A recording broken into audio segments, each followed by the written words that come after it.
Hi there, it's Mark Riddell at M3 Networks here again with another top tip video for you on how to keep your Zoom meetings safe.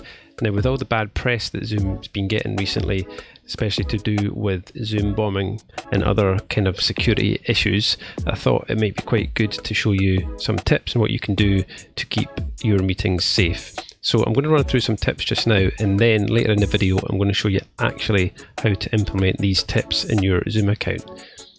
So the first thing that I would recommend is inside the meetings, make sure you only allow the host to share their screen. This is why obviously a lot of the Zoom bombing has been going on, people jumping in and being able to screen share because the permissions haven't been configured properly in order to prevent them from doing that. Add a password to all meetings, so making sure that anyone joining your meetings already has the password in order to get into the meeting in the first place. And you can also use waiting rooms. So as the meeting host, you will have to approve people to join the meeting. This is also a feature in Microsoft Teams where people go into a waiting room and you have to invite them in. This obviously prevents people that you don't want or you don't know from joining your meeting.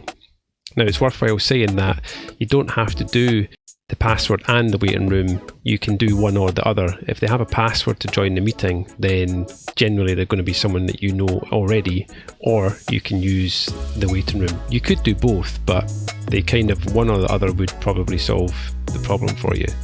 You can also lock the meeting once everyone has joined, so you could say in your invite that the meeting will be locked 5 or 10 minutes after the meeting has started, so people will know that they have to get into the meeting quickly. It's probably quite a good thing because it will force people to make sure they join the meeting on time. It's nothing more frustrating when you're waiting for a couple of people to get in at the last minute. So that will encourage them to join on time and also prevent anyone from joining the meeting after it starts. Don't post public pictures of your Zoom meetings. Now, literally before I came to record this video, I did see someone on LinkedIn post a public picture of a Zoom meeting with everyone in it. You can see them on screen with their names clearly visible. So from a GDPR point of view alone, it's not probably a good idea. Also, it's just not a good idea to post that because you may inadvertently show some information that you wouldn't want someone to see. And don't ever post links to your meetings on public forums such as Facebook or any other social media platforms. Just never do that. Make sure you send the meeting link by email only. Some of the meetings that I've hosted in Zoom have been hosted or promoted through Eventbrite, and once someone signs up or registers, they get emailed the joining instructions from Eventbrite, and that contains the meeting link in there. Or just send the link manually by email, but don't post the link to your meeting anywhere that can be accessed publicly. Okay, so now we're going to run through how to actually implement these tips.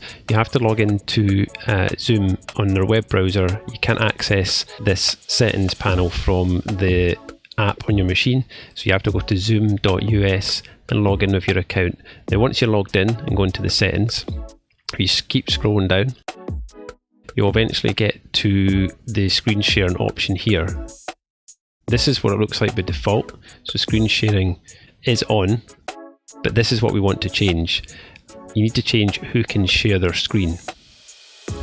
This is the most important one because this is how the Zoom bombing situation is being carried out, by people being able to join meetings and then share their screen and show people content that nobody really wants to see. Jump in here, set screen sharing to host only, save that option. That's the first thing done. So for tip number 2 of enabling passwords for all meetings, you'll find that up near the top of the settings page, they see that there's quite a few options here. So require a password when scheduling new meetings, which means Zoom will generate a password when you're scheduling meetings and participants will require the password to join the meeting. Require a password for instant meetings. So when you're just scheduling, or not scheduling, but creating an instant meeting. And require a password for personal meeting ID.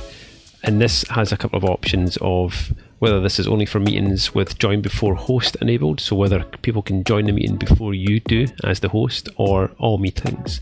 I think only meetings with join before host would be fine, considering that we're going to show you how to turn on the waiting room for meetings that you are already in, and embed the password in the meeting link for one-click join.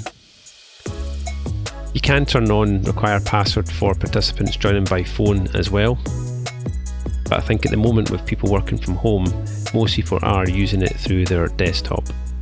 So the next tip we're going to look at implementing is turning on waiting rooms. So if you scroll almost to the bottom of the settings page till you see waiting room, turn that on. Now it's going to choose which participants to place in the waiting room. So all participants, which is everybody that has been invited, or guests who have the link to join, or only the guest participants, which is people who have not signed into Zoom but will be able to join the meeting. Anyone that's in your organisation, if you're using this in a company setting, will be able to join. I would just enable this as all participants. You can customise the information that people see when they're waiting to get in. You can upload your logo there, add a description, change the title. Now for the last tip that we're going to show you to implement, you actually have to do this via the Zoom client, and you have to be in a meeting. So I've just started a meeting here with myself. If you go down to the bottom of the screen here, it says manage participants. And the pane that opens here on the right hand side, if you go down to the very bottom right where it says more in a little drop down arrow, you see where you have the option for lock meeting, and it comes up to prompt to tell you that now no new attendees can join once locked. So you say yes. So once you've got everyone into your meeting that's coming or expected, like I said, maybe 5 or 10 minutes after the meeting starts, just click lock meeting. That will prevent any of the Zoom bombing. If you're hosting a webinar and you're expecting 100 people to turn up and you've only got 20 so far, once you lock it, no one else is going to be able to join. But it's a very good security feature, so I highly recommend you start doing that for meetings once everyone is in the meeting. So there we go, folks, some easy tips on how to keep your Zoom meetings safe. I hope that helps, and we'll look forward to seeing you in the next video.